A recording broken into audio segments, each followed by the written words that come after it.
The raging tempest rushed whistling between the wheels of the carriages, about the scaffolding, and round the corner of the station.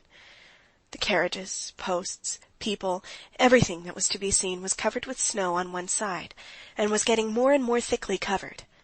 For a moment there would come a lull in the storm, but then it would swoop down again with such onslaughts that it seemed impossible to stand against it. Meanwhile men ran to and fro, talking merrily together, their steps crackling on the platform as they continually opened and closed the big doors.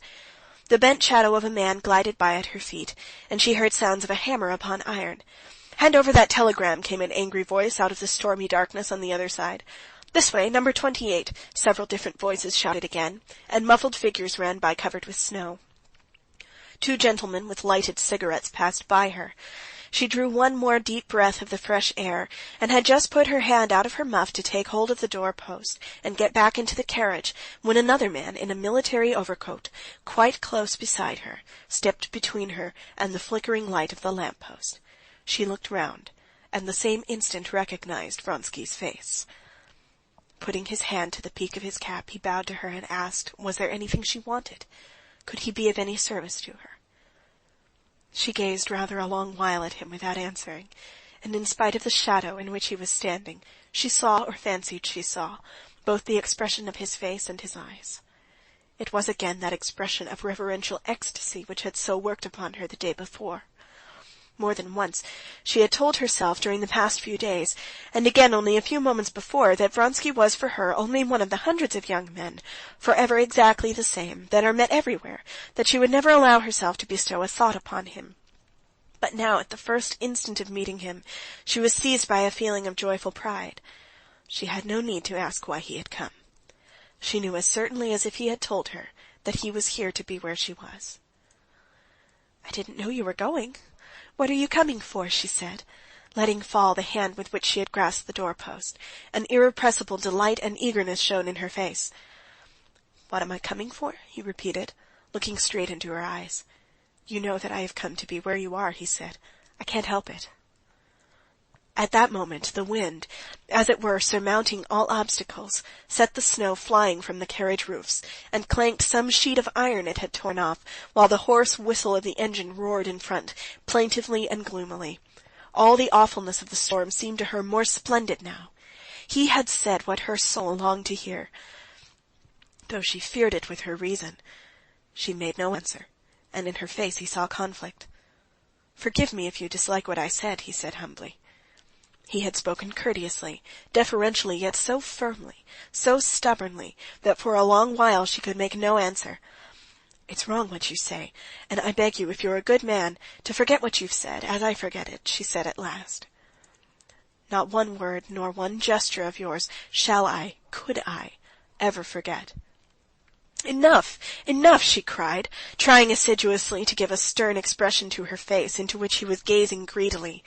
And clutching at the cold door-post, she clambered up the steps and got rapidly into the corridor of the carriage.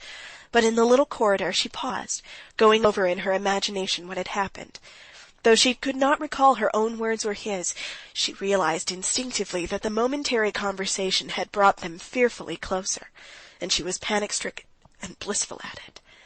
After standing still a few seconds, she went into the carriage and sat down in her place.